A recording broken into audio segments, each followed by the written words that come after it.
السلام عليكم ورحمة الله وبركاته. الحمد لله نحمده ونستعينه ونستغفره ونؤمن به ونتوكل عليه ونعوذ بالله من شرور أنفسنا ومن سيئات أعمالنا. من يهده الله فلا مضل له ومن يضلل فلا هادي له.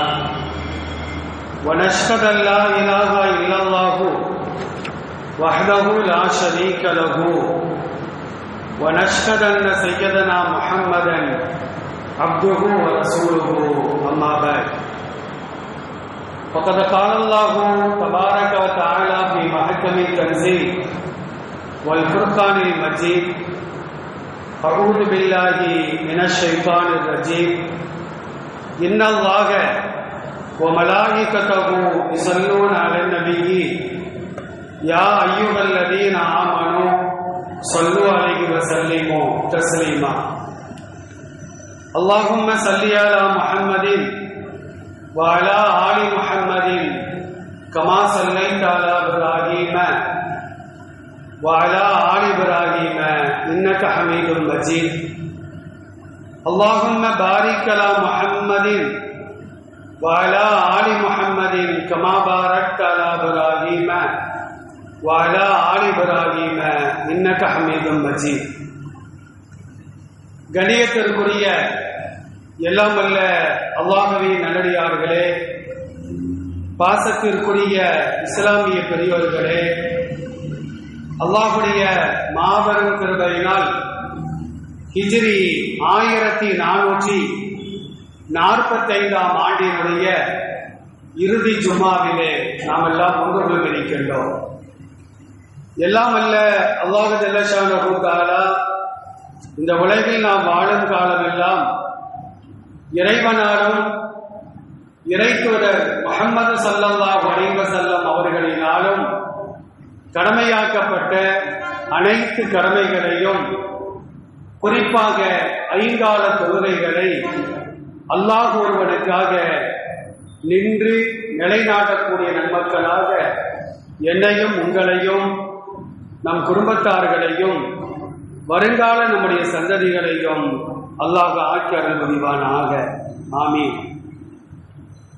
கணியத்திற்குரிய அல்லாஹ்வின் நல்லடியார்களே, அல்லாஹ் ரப்பல் ஆலமீன் ஒட்டுமொத்த இஸ்லாமிய சமூகத்திற்கும் சில வணக்க வழிபாடுகளை கடமையாக ஆக்கியிருக்கின்றார். இந்தியாவில் வாழக்கூடிய முஸ்லிம்களுக்கு மாத்திரமல்ல, உலகத்தில் வாழக்கூடிய ஏகத்துவ கலிமாவை ஒழிந்து முஸ்லிம்களாகவும் மூமின்களாகவும் வாழ்ந்து கொண்டிருக்கின்ற முஸ்லிம்களுக்கு 5 கடமைகளை அல்லாஹ் கடமையாக்கி இருக்கின்றார். அந்த 5 கடமைகளில் தொழுகை என்பது மிக மிக முக்கியமான கடமை என்பதை மார்க்கம் தெளிவாக சொல்லி காட்டுகின்றது. இஸ்லாத்திலே உச்சந்தலை முதல் உள்ளங்கால் வரையிலும் நம்முடைய ஒவ்வொரு வணக்க வழிபாடுகளிலும் ஒவ்வொரு செயல்களிலும் இஸ்லாம் ஒழுக்கத்தை கற்றுத் தருகிறது. காலில் செருப்பணிவதாக இருந்தாலும், தலைவாறுவதாக இருந்தாலும், ஆடைகளை அணிவதாக இருந்தாலும், களைவதாக இருந்தாலும், கழிவறைகளுக்கு செல்வதாக இருந்தாலும், திருமணம் செய்தவர்கள் மனைவியோடு உறவு கொள்வதாக இருந்தாலும் கூட ஒழுக்கத்தை பேண வேண்டும். ஒவ்வொன்றிலும் இஸ்லாம் ஒழுக்கத்தை கற்றுத் தந்திருக்கின்றது என்பதை இன்றைக்கு நாம் எண்ணி பார்க்க கடமைப்பட்டிருக்கின்றோம். ஒளி செய்வதாக இருந்தால், தொழுவதாக இருந்தால், திருக்குர்ஆனை ஓதுவதாக இருந்தால், அல்லாஹ்வை திக்ர் செய்வதாக இருந்தால், நாம் செய்த பாவங்களுக்காக பரிகாரங்களை தேடுவதாக இருந்தால், இப்படியாக எல்லாவற்றிலும் ஒழுக்கத்தை கற்றுத்தந்த, அது உலகளாவிய அளவிற்கு ஒரே மாதிரியான ஒழுக்கம்.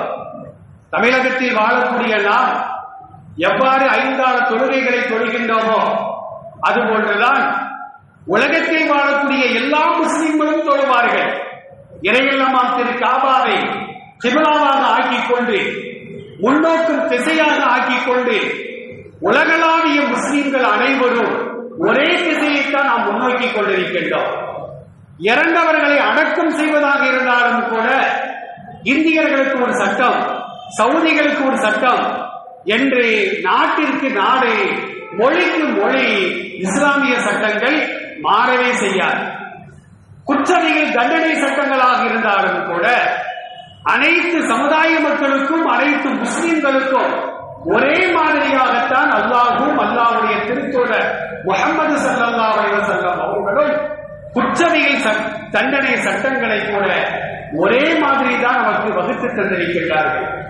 அந்த அடிப்படையில் பார்க்கின்ற பொழுது தொழுவதாக இருந்தால் அது சுன்னத்தோ, நஃபிலோ, வாஜிபோ, ஃபர்லோ, கிஃபாயாவாகவோ எப்படி இருந்தாலும் கூட அந்த தொழுகை என்று வரும் பொழுது சில ஒழுக்கங்களை பேண வேண்டும் என்றும், அந்த ஒழுக்கங்களை பேணி தொழுதால்தான் அந்த தொழுகைகளை அல்லாஹ் ஏற்றுக்கொள்வான் என்பதையும், ஒழுக்கங்களை பேணவில்லை என்றால் கந்தலான ஆடையை கசக்கி கூரை எறிவதை போன்று அல்லாஹ் நம்முடைய தொழுகைகளை எரிந்து விடுவான் என்பதையும் நபிகள் நாயகம் ஸல்லல்லாஹு அலைஹி வஸல்லம் தெளிவாக சொல்லி காட்டுகின்றார்கள். அருமையானவர்களே, காலம் காலமாக தொழக்கூடியவர்கள் கூட ஒழுக்கங்களை பேணாமல், தொழுகையுடைய கடமைகளை பேணாமல், தொழுகைகள் கற்றுத்தரப்பட்ட சுன்னத்தை பேணாமல், ஏதோ வந்தோம், தக்பீரை கட்டினோம், தக்பீர் சொன்னோம், கைகளை கட்டினோம், குடிந்தோம், நிமிர்ந்தோம், சலாம் கொடுத்தோம், ஓணம் என்று சொல்லிக்கொண்டு பள்ளிவாசலை விட்டு வேகமா வர்றது, வேகமா போறது, பள்ளிவாசல்ல மட்டும்தான், வேற எங்கேயும் கிடையாது. சில பேர் கடைசியில வருவாங்க, முதல்ல போயிடுவாங்க. இதை தொழுகையில் மட்டும்தான் காண முடியும் என்பதில் எந்த விதமான சந்தேகம் கிடையாது. அருமையானவர்களே, தொழுகையினுடைய ஆரம்பத்தில் அல்லாஹ் அக்பர் என்று சொல்லி 2 கைகளையும் நாம் கட்டிக் கொள்கின்றோம். இதற்கு தக்பீரே தஹ்ரீமா என்று சொல்வார்கள். கவனமாக கேட்க வேண்டும். பெண்களிடத்திலும் ஒழுக்கமின்மை, தொழுகையிலே ஒழுக்கமின்மை அதிகமாகவே காட்சி தருகிறது. தக்பீரை தஹ்ரீமா என்று சொல்வார்கள். அல்லாஹ் அக்பர் என்று தக்பீர் சொல்லி, சில பேர் தக்பீர் கெட்டின்னு சொல்லுவாங்க. தக்பீரை கெட்டது அல்ல, அல்லாஹ் அக்பர் தக்பீரை ஒழிகின்றோம், கைகளைத்தான் கட்டிக் கொள்கின்றோம். அப்ப அல்லாஹ் அக்பர் என்று சொல்லி கைகளை கட்டிய பின்னால் அந்த கைகளை கட்டுவதற்கு பெயர் தான் தக்பீரே தஹ்ரீமா என்று சொல்வார்கள். தஹ்ரீமான என்ன அர்த்தம்? தடை செய்தல், ஹராமாக்குதல் என்பது பொருள். தக்பீர் கட்டுவதற்கு முன்னால், தக்பீர் சொல்லி கையை கட்டுவதற்கு முன்னால் எதுவெல்லாம் நமக்கு ஆகுமாக்கப்பட்டதோ அவைகளெல்லாம் அல்லாஹ் அக்பர் என்று சொல்லி தக்பீரை கையை கட்டிய பின்னால் எல்லாமே ஹராமாக மாறிவிடுகிறது. தக்பீர் சொல்வதற்கு முன்னால் ஒரு முஸ்லிமை பார்த்தால் சலாம் சொல்லுகின்றோம், ஒருவர் சலாம் சொன்னால் பதில் சொல்லுகின்றோம், துக்கமான செய்தியை கேட்டால் இன்னா லில்லாஹ் சொல்லுகின்றோம், தும்மினால் அல்ஹம்துலில்லாஹ் என்று சொல்லுகின்றோம், எல்லா வகையான சாப்பிடுகின்றோம், அருந்துகின்றோம், சிரிக்கின்றோம், பேசுகின்றோம், அழுகின்றோம், அங்கும் இங்குமாக பார்க்கின்றோம். இதெல்லாம் தொழுகைக்கு முன்னால் கூடும். அல்லாஹ் அக்பர் என்று தக்பீர் சொல்லி கையை கட்டிவிட்டால் இவைகள் அனைத்தும் ஹராமாக ஆக்கப்பட்டு விடுகிறது. தக்பீர் கட்டிய பின்னால் ஒருவருக்கு சலாம் சொல்வதோ, சலாத்திற்கு பதில் சொல்வதோ, அங்கிமிக்குமாக பார்வைகளை திருப்புவதோ, சாப்பிடுவதோ, குடிப்பதோ, ஆடைகளை அவிழ்த்து கட்டுவதோ, சில பேர் தொழுகையில நின்றவர்கள் தான் வேசி அவுத்து கட்டுறாங்க. தொழுகையில நிற்கும் பொழுது தொழுகையை பாத்தில் நான் சொல்லவில்லை, நபிகள் நாயகம் ஸல்லல்லாஹு அலைஹி வஸல்லம் சொல்லுகிறார்கள். இன்னும் சில பேர் தொழுகையில் தக்பீர் கட்டி நின்ற பின்னால்தான் ஜிப்ப சரி பண்றாங்க, போடுறதமா இருக்கிறார்கள். அதெல்லாம் தொழுகைக்கு முன்னாலேயே நாம் சரி செய்து கொள்ள வேண்டும். நபிகள் நாயகம் ஸல்லல்லாஹு அலைஹி வஸல்லம் அவர்கள் இவைகள் அனைத்தையும் தொழுகைகளை ஹராமாக்கி இருக்கின்றார்கள். முதலாவது பேசுவது. இஸ்லாத்தினுடைய ஆரம்பத்தில் பெருமானார் ஸல்லல்லாஹு அலைஹி வஸல்லம் தொழுது கொண்டிருப்பார்கள். வரக்கூடிய நபி தோழர்கள் அஸ்ஸலாமு அலைக்கும் யா ரசூலல்லாஹ், ரசூலுல்லாஹ்வுக்கு சலாம் சொல்லுவாங்க. உடனே நபி ஸல்லல்லாஹு அலைஹி வஸல்லம் வ அலைக்குமுஸ் ஸலாம் என்று பதில் சொல்வார்கள். அது வரக்கூடிய தோழர்களுக்கு தொழுது கொண்டிருக்கின்ற பெருமானார் ஸல்லல்லாஹு அலைஹி வஸல்லம் அஸ்ஸலாமு அலைக்கும் சலாம் சொல்வார்கள். தொழுகாமல் இருக்கின்ற நபி தோழர்கள் அதற்கு பதில் சொல்வார்கள். துக்கமான செய்தியை கேட்டால், சோதனைகள் ஏற்பட்டால் தொழுது கொண்டிருக்கின்ற பொழுது இன்னா லில்லாஹி வ இன்னா இலைஹி ராஜிஊன் என்று சொல்வார்கள். ஒருவர் தும்பினால் அல்ஹம்துலில்லாஹ் என்று சொல்வார் தொழுது கொண்டிருக்கின்ற பொழுது.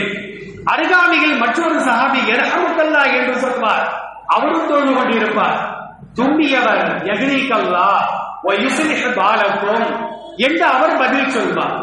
இதெல்லாம் இருக்கும் பொழுதுதான் அல்லாஹ் ரப்பல் ஆலமீன் ஒரு வசனத்தை இறக்கி வைக்கின்றார். குழுவோல் எல்லாகி காணித்தீர், அல்லாஹ்விற்கு முன்னால் அமைதியாக அடக்கமாக நின்று தொழுக வேண்டும், பேசுவது கூடாது அப்படிங்கிற வசனத்தை அல்லாஹ் இறக்கி வைத்தான் என்பதாக நபிகள் நாயகம் ஸல்லல்லாஹு அலைஹி வஸல்லம் அவர்கள் சொல்லி காட்டுவார்கள். அப்துல்லா இப்னு மஸ்ஊத் ரலியல்லாஹு அன்ஹு அறிவிக்கக்கூடிய செய்தி அஹ்மத் என்ற நூலில் 3884வது ஹதீஸாக பதிவு செய்யப்படுகிறது. அப்துல்லா இப்னு மஸ்ஊத் ரலியல்லாஹு அன்ஹு சொல்றாங்க, குன்னா நுஸல்லிமு அலன் நபி ஸல்லல்லாஹு அலைஹி வஸல்லம் வ ஹுவ ஃபிஸ் ஸலாத். ரசூலுல்லாஹ் தொழுதுகிட்டு இருப்பாங்க, நாங்க அஸ்ஸலாமு அலைக்கும் என்று ரசூலுல்லாஹ்விற்கு சலாம் சொல்லுவோம். ஃபயருது அலைனா, எங்களுக்கு பதில் சலாம் சொல்வார்கள் தொழுது கொண்டிருக்கின்ற பொழுது. சல்லம்னா அலைஹி, சிறிது காலத்திற்கு பின்னால் ரசூலுல்லாஹ்விற்கு வழமை பிரகாரம் நாங்கள் சலாம் சொன்னோம். ஆனா பலம் எருத அலைனா, எங்களுக்கு ரசூலுல்லாஹ் பதில் சொல்லல. பதில் சொல்லல அப்படின்னா நம்ம மேல கோபமா இருக்கிறாங்களோ அப்படின்னு ஒரு அர்த்தம். அந்த அடிப்படையிலே சஹாபாக்கள் எல்லாம் வருத்தமாக இருக்கின்றார்கள்.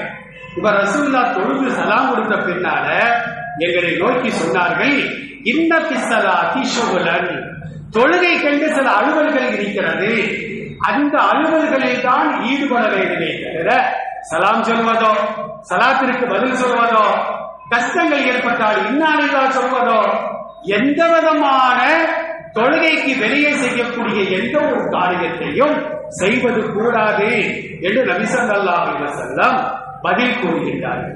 அருமையானவர்களே, இன்னொரு செய்தியை பாருங்க. முஆவியா ரலியல்லாஹு அன்ஹு அறிவிக்கக்கூடிய செய்தி ஒரு பெரிய செய்தி. முஸ்லிம்ல 1227வது செய்தியாக பதிவு செய்யப்படுகிறது. முஆவியா ரலியல்லாஹு அன்ஹு அவர் சொல்லுகின்றார், நான் ரசூலுல்லாஹ்வோடு தொழுது கொண்டிருந்தேன். ரசூலுல்லாஹ் தொழுகை நடத்துறாங்க, பின்னால நாங்கள் நின்று தொழுது கொண்டிருக்கிறோம். எங்களுக்கு அருகில் இந்த ஒருவர் தும்பிகின்றார், தும்பல் போடுகின்றார். தும்பிய பின்னால என்ன சொல்லணும்? இன்னைக்கு கூட அது கூட பெரும்பாலான இஸ்லாமியர்களுக்கு தெரிய மறுக்கிறது. தெரிந்தாலும் சொல்வதில்லை. அல்ஹம்துலில்லாஹ் என்று சொல்ல வேண்டும். அவர் தொழுதுகிட்டு இருக்கும் போதே அல்ஹம்துலில்லாஹ் என்று சொல்லுகின்றார். சொன்ன உடனே பக்கத்துல இருந்து ஒருத்தர் அதுக்கு பதில் சொல்றாரு, அவருக்கு ஒரு இருக்கிறார், யர்ஹமுக்கல்லாஹ் என்று சொல்லுகின்றார். அதற்கு தும்பியவர் தொழுது கொண்டிருக்கின்ற பொழுது யஹ்னிகல்லாஹு வ யுஸ்லிஹு பாலக அப்படிங்கிற பதிலை சொல்லுகின்றார். தொழுகாமல் அமர்ந்திருந்த சஹாபாக்கள் எல்லாம் இந்த ரெண்டு பேரையும் உரைச்சு உரைச்சு பார்க்கிறாங்க. தும்பியவர், தும்மலை கேட்டு பதில் சொன்னவர், இந்த இருவரையும் உரைத்து பார்க்கின்றார்கள். فَجَعَلُوا يَضْرِبُونَ بِأَيْدِيهِمْ عَلَى أَفْخَاذِهِمْ, தங்கள் தொடைகள் மீது கையை அடித்து ஒரு மாதிரி சிரிக்கின்றார்கள். ஃபலம்மா ரஅய்துஹும், நான் அவர்களை பார்த்த பொழுது யுஸம்மித்தூனனி, அமைதியாயிரு, நீ சிரிச்சிராத, நீ தொழுதுகிட்டு இருக்கிற என்று என்னை பார்த்து சொன்னார்கள். லாக்கின்னி சகத்து, நானும் வாய் மூடி அமைதியாக நின்று விட்டேன். ஃபலம்மா ரசூலுல்லாஹி ஸல்லல்லாஹு அலைஹி வஸல்லம், நபி ஸல்லல்லாஹு அலைஹி வஸல்லம் தொழுது முடிச்ச பின்னால தும்மியவருக்கு பதில் சொன்னவர் இவர்களை எல்லாம் அழைத்து சொன்னார்கள், அப்படி தும்பும் போது தொழுகையில அல்ஹம்துலில்லாஹ் சொல்லக்கூடாது, அதுக்கு பதிலும் சொல்லக்கூடாது, சலாம் சொல்லக்கூடாது, சலாத்திற்கு பதில் சொல்லக்கூடாது, பேசுவது கூடாது. இஸ்லாத்தினுடைய ஆரம்பத்தில் பேசிக் கொள்வார்கள். அன்னைக்கு கூட ஒரு நண்பர் என்ன செய்யறாரு அப்படின்னா, தொழுது போன் வருது, போன் எடுத்து காதல் வச்சுட்டு தொழுதுகிட்டு இருக்கிற, அப்புறமா பேசுறேங்கிற தொழுக பார்த்து அவர் காலம் காலமாக தொழுபவர்கள் கூட தொழுகையிலே பேசுவது கூடாது, சிரிப்பது கூடாது, பதில் சொல்வது கூடாது என்ற சட்டங்கள் தெரியாமல் தெரிந்தாலும் தவறுதான், மறந்து செய்தாலும் தவறுதான். தொழுகையை பொறுத்த மட்டிலும் மின்சாரத்தில் போய் கைய வைக்கிறோம், அது சாக்கடைக்கு எனக்கு தெரியாது, கையை வச்சு சாக்கடிச்சுட்டு அப்படின்னு சொல்ல முடியுமா? அந்த மாதிரி இஸ்லாமிய சட்டங்கள், தொழுகையினுடைய சட்டங்களை அறிந்து கொள்வது ஒவ்வொரு முஸ்லிமுக்கும் கட்டாய கடமை. ஹஜ்ஜை பற்றி படிக்க வேண்டிய அவசியம் இல்லை. யார் ஹஜ்ஜைக்கு செல்கிறார்களோ அவர்கள் தான் ஹஜ்ஜை பற்றி படிக்க வேண்டும். ரமலானுடைய காலம் வரும் பொழுது ரமலான் சம்பந்தமாக படிப்பது கடமை. ஆனால் தொழுகை என்பது அப்படி அல்ல. பருவ வயதை அடைந்ததிலிருந்து மரணத்தை சந்திக்கின்ற வரையிலும் ஒவ்வொருவருக்கும் தார்மீக பொறுப்பாக இருக்கின்ற காரணத்தினால் தொழுகை சம்பந்தமான செய்திகளை படிப்பது ஒவ்வொரு முஸ்லிமான ஆணுக்கும் பெண்ணுக்கும் கட்டாய கடமை. அந்த கடமையை தவற விட்டுட்டு எனக்கு தெரியாது நான் பேசிட்டேன் அப்படின்னா அல்லாஹ் அதை ஏற்றுக்கொள்ள மாட்டார். நீ ஏன்டா தொழுகை சம்பந்தமா படிக்கல, அதற்கு தண்டனையை தருவான் என்பதாக மார்க்கம் சொல்லிக்காள்.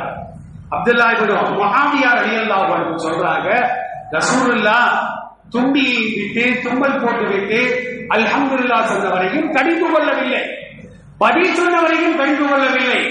இருவரையும் அழைத்து அன்பாக சொன்னார்கள், தொழுகையிலே பேசுவது கூடாது. இப்ப முஆவியா ரலியல்லாஹு அன்ஹு சொல்றாங்க, மார ஐத்து முஅல்லிமன் கபலஹு வலா பஅதஹு அஹ்ஸன தஅலீமன் மின்ஹு.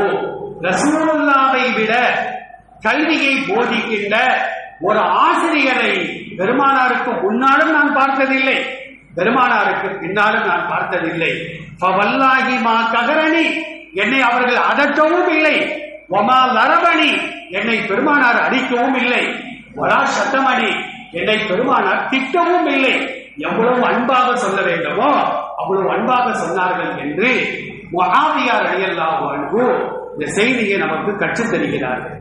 ஆக அருமையானவர்களே, தொழுகைக்காக நாம் தக்பீர் கட்டி நின்றால் தொழுகைக்கு முன்னால் நாம் பேச வேண்டிய பேச்சுக்கள், சொல்ல வேண்டிய சலாம்கள், ஓத வேண்டிய துவாக்கள் எல்லாமே ஹராமாக ஆகிவிடும். தொழுகையில சலாம் கொடுக்கிற வரைக்கும் தொழுகையில எது கூடும் அப்படின்னா நபி ஸல்லல்லாஹு அலைஹி வஸல்லம் சொல்றாங்க, இன்னமா ஹுவ தஸ்பீஹு, அல்லாஹ்வை துதிபாடுதல். தக்பீர் கட்டிய பின்னால தக்பீர் சொல்லி கையை கட்டிய பின்னால சுப்ஹானக அல்லாஹும்ம வ பிஹம்திக வ தபாரக ஸ்முக வ தஆலா ஜத்துக வ லா இலாஹா கைருக, அல்லாஹ்வை நாம் புகழுகின்றோம். அல்லது அல்லாஹும்ம பாஇத் பைனி வ பைன ஹத்தாயாய கமா பஅத பைனல் மஷ்ரிக் வல் மக்ரிப், அந்த துஆவை ஓதுகின்றோம். அல்லது இன்னி வஜ்ஜஹது வஜ்ஹியல் லதி ஃபதர ஸமாவாத்தி அப்படிங்கிற துஆவை நாம் ஓதுகின்றோம். இதை ஓதிய பின்னால் அடுத்து என்னது அப்படின்னா கிராஅத்துல் குர்ஆன், குர்ஆனை ஓத வேண்டும். சூரத்துல் ஃபாத்திஹா ஓதுறோம், அடுத்து துணை சூரா ஓதுறோம், அடுத்து தக்பீர் சொல்லி ருக்குவுக்கு நாம் செல்கின்றோம்.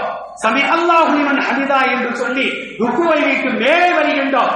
இது மட்டும்தான் தொழுகையில் கூடுவே தவிர இடையில சுப்ஹானல்லாஹ் சொல்றது, சூரத்துல் ஃபாத்திஹா வைத்து ஒரு 100 சுப்ஹானல்லாஹ் போடு, ஒரு 100 அல்ஹம்துலில்லாஹ் சொல்லு, ஒரு 100 அஸ்தக்ஃபிருல்லாஹ் சொல்லு, தொழுகை பாத்திலாகிவிடும் என்பதாக நபி ஸல்லல்லாஹு அலைஹி வஸல்லம் இந்த ஹதீஸ்களின் மூலமாக தெளிவுபடுத்தி காட்டுகின்றார்கள்.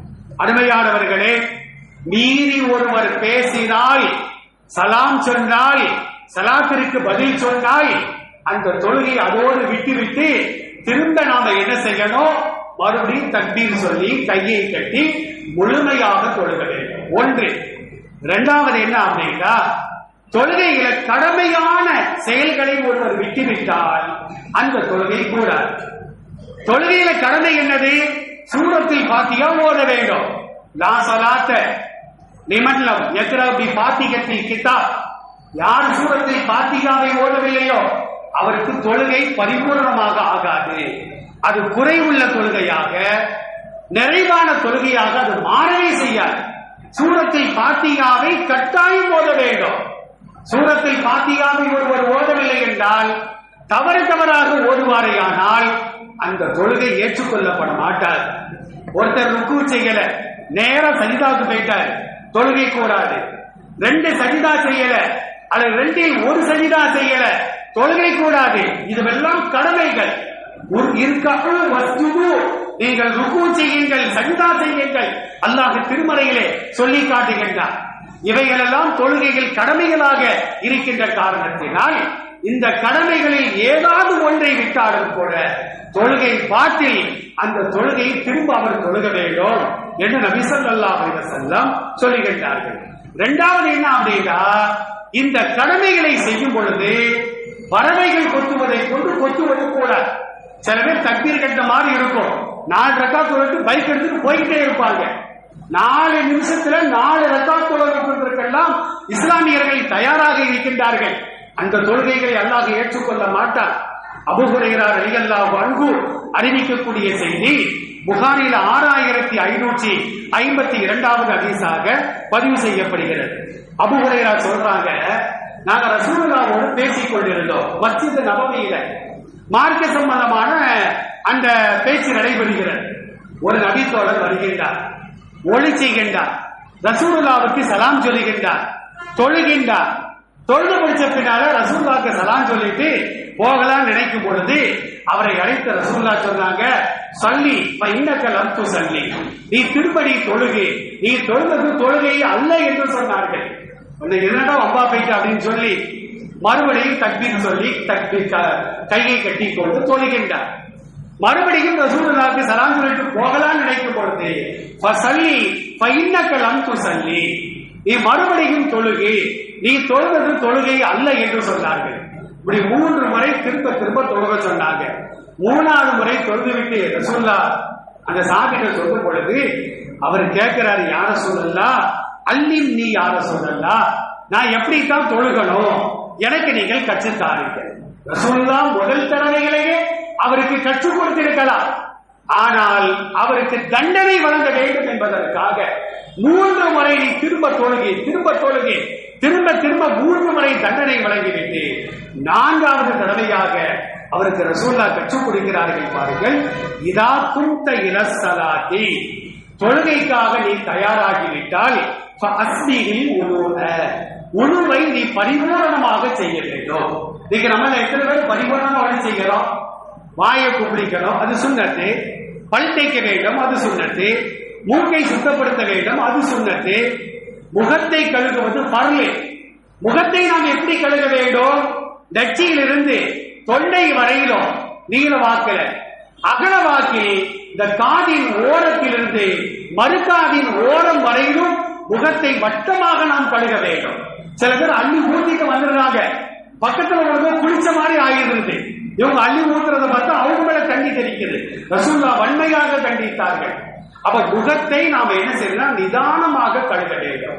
தாடி இருக்குமானால் தாடியை கோதி கழுக வேண்டும். நபி ஸல்லல்லாஹு அலைஹி வஸல்லம் சொல்றாங்க. அப்ப முகத்தை நல்ல விதமாக 3 முறை, குறைந்தது 3 முறை கழுக வேண்டும். அதிகமானது 3 முறை, குறைந்தது 1 முறை கழுக வேண்டும். முகத்தை கழுவுறது கடமை. அப்புறமா வலது கையை கழுகணும். வலது கை எது வரைக்கும் கழுகணும்? சில பேர் கையை வரைக்கும் மடங்கி விட்டுருக்கிறாங்க, முட்டு கைக்கு கீழே வரைக்கும். மேல தூக்குற சட்டை கசைங்கிறவாண்டு இவங்க இஷ்டத்துக்கு முக்கா கையை மட்டும் கழுகிறது. இந்த முக்கா பேண்டு போட்ட மாதிரி இவ்வளவுதான் கழுகிறது. ஒரு கூடாது. கையை நாம் மடக்குகின்றோமே, இந்த மடக்குவதற்கு வேல் வரையிலும் நாம் கழுக வேண்டும். நபி ஸல்லல்லாஹு அலைஹி வஸல்லம் சொல்றாங்க, ஒழுவை யார் பரிபூரணமாக ஒளி செய்கிறாரோ, அவர் ஒளி செய்யும் போது உறுப்புகளை எதுவரையிலும் கழுகுகின்றாரோ அது வரைக்கும் சுவர்க்கத்திலே அவருக்கு தங்க நகைகள் போடப்படும் என்று சொன்னார்கள். அதனால என்ன செய்யணும்னா, கையை நாம மடக்கிறவ அந்த மடங்குவதற்கு மேல் வரையிலும் நாம் முட்டுக்கை, அதாவது முழங்கை உள்பட மேல் பகுதி வரையிலும் 2 கரங்களையும் கழுக வேண்டும். அடுத்து தலையில ஈரக்கையால தடவ வேண்டும். கால்களை நல்ல விதமாக கரண்டை உள்பட நல்ல விதமாக விரல்களை கோதி கழுக வேண்டும். இதுவெல்லாம் கடமைகள். இந்த கடமை யார் ஒழுங்கா செய்யறா? சில பேர் ஒளி செஞ்சுட்டு வரத பார்த்தா இந்த முகத்துல முகம் தான் நினைஞ்சிருக்கு, இந்த சோழி வரையும் நினைவது கிடையாது. சில பேர் காலில் பார்த்தா குதிங்கால்கள் சரியாக கழுகாமல் புறங்கால்கள் காய்ந்து காணப்படுகிறது. நபி ஸல்லல்லாஹு அலைஹி வஸல்லம் சொன்னாங்க, சில சஹாபாக்கள் அவசர அவசரமா தொழுகைக்காக ஒளி செய்துவிட்டு வரும் பொழுது சில பேருடைய குதிங்கால்கள் புறங்கால்கள் ஈரம் இல்லாமல் காட்சி தந்தது. அந்த கால்களுக்கு நரகம் உண்டாகட்டும் ரசூலுல்லாஹ் சொன்னாங்க. ஹதீஸ்களிலே பதிவு செய்யப்படுகிறது. தொழுகை எத்தனை ரக்காத்துகள் முடிந்தாலும் பரவாயில்லை. சில பேர் ஒளி செஞ்சுட்டு தடதடன்னு ஓடி வராங்க. ரம்ஜான்ல பார்த்தா மேல கீழே இருக்கிற சத்தமா தான் கேட்கும். மகரிப்ல யாரும் ஓடி வர சொன்னார்? அப்படி அக்கறை இருக்குமானால் முன்கூட்டியே பள்ளிவாசலுக்கு வர வேண்டும். வீட்டிலிருந்தே ஒளி செய்து விட்டு வர வேண்டும். சிறு சிறு எட்டுகளாக எடுத்து வைக்க வேண்டும். ஒரு எட்டிற்கு ஒரு பாவம் மன்னிக்கப்படுகிறது, ஒரு நன்மை எழுதப்படுகிறது, ஒரு அந்தஸ்து உயர்த்தப்படுகிறது. ரசூலுல்லாஹ் சொல்றாங்க, வாருங்கள் இமாம் ஜமாத் நடைபெறுகிறதா, கிடைத்ததை இமாமோடு தொழுகுங்கள், கிடைக்காததை பின்னால் எழுத்து நின்று நீங்கள் தொழுகுங்கள். ஜமாத்தை பிடிக்கணும் அப்படின்னு வேகமா ஓடி வந்து கீழே விழுந்துட்டா ஒண்ணு ஜனாசா தொழுகை அவருக்கு, அது ஒரு 40 நாளைக்கு தொழுகை இல்லாம போயிடும். ஓடி வருவது ஹராம். ரசூலுல்லாஹ் சொல்றாங்க, அதை மீறி ஒருவர் ஓடி வந்தால் அவருக்கு தொழுகையில் அக்கறை இல்லை. யாரு பின்னாலே எஞ்சிட்டு தொழுகிட்டு இருக்கிறது? இமாமோடு சில பேரு 3ஆவது ரக்காத்துல சேர்ந்தாலும் ஒரு ரக்காத் தொழுது இமாமோட சலாமத்துக்கு போயிட்டே இருக்கிறாங்க. அப்படி சில கேஸ் இருக்குது. அது தொழுகை பிரயோஜனமே இல்லையே. அப்ப இமாமோடு 3 ரக்காத் நாம் தொழுதாம ஒரு ரக்காத் நாம தனியாக தொழுதால் மீதமுள்ள 3 ரக்காத்துகளையும் தனித்து தொழுக வேண்டும். அது ஒரு சட்டமே இருக்கிறது. இன்ஷா அல்லாஹ் ஒரு நாளைக்கு பார்ப்போம். இப்ப ரசூலுல்லாஹ் சொல்றாங்க, நீ நல்ல விதமாக ஒளி செய்து விட்டு சும்மா இஸ்தக்பிலி கிப்லா, கிப்லாவை நீ முன்னோக்க வேண்டும். நான் விளையாட்டுக்காண்டி சொல்லல. சில பேர் பார்த்தா அங்கிருந்து வரும்போது தக்பீர் கட்டிட்டு ஓடி வராங்க. இது என்ன கூத்து? இது தொழுகையா? வேற ஏதாவது பூஜை நடக்குதா இங்க? அப்ப தொழுகைக்காக நாம் வரும் பொழுது சஃப்ல வந்து நின்று கிப்லாவை முன்னோக்கி நியத்தை வைத்துக் கொண்டு நியத்தும் அல்லாஹ் அக்பர் என்று சொல்வதும் ஒரு சேர அமைந்திருக்க வேண்டும். அப்பதான் சைத்தானுடைய ஊசலாட்டங்கள் தொழுகையில் ஏற்படாது என்பதாக மார்க்கம் சொல்லி காட்டுகிறது. இங்க நியத்து வைக்கலாம் நேரம் இல்லை. சில பேர் தக்பீரை கட்டுறதுல வந்தவங்க ருக்குவுக்கு போங்க, சஜிதாவா சஜிதாவுக்கு போங்க. இப்படித்தான் சில பேருடைய தொழுகை அமைந்திருக்கிறது என்பதையும் நாம் கண்கூடாக பார்க்கின்றோம். சும்மா இக்ரா பிமா தயஸ்ஸர மஅக மினல் குர்ஆன் சூரத்தில் பாத்தியா ஓதிட்டு நமக்கு எந்த சூரா மனனமாக இருக்கிறதோ அந்த சூறாவை ஓத வேண்டும். ரசூலுல்லாஹ் சொல்றாங்க, சும்மா இருக்கை ஹத்தா தத்மைன ராத்தியா. சில பேர் ருக்குவுக்கு போற மாதிரி இருக்கும், டக்கும் பக்கா 2 சஜ்ஜா செஞ்சுட்டு இருப்பாங்க.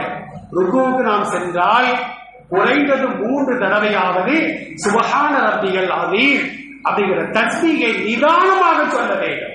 ருக்குவை எப்படி செய்ய வேண்டும்? சில பேர் தலையை கொண்டு போய் கவுத்திக்குள்ளால வச்சுக்கிறாங்க, சில பேர் பாம்பு மாதிரி நிறுத்தி வச்சுக்கிறாங்க. அதுக்கு பேர் ருக்குவே கிடையாது. அந்த நம்முடைய முதுகும் தலையும் ஒரு சேர ஒரு பலகையை தூக்கி வைத்தால் அந்த பலகை தலையிலும் முதுகிலும் சேர்ந்து நிற்க வேண்டும். அதுக்கு பேர் தான் ருக்குவை.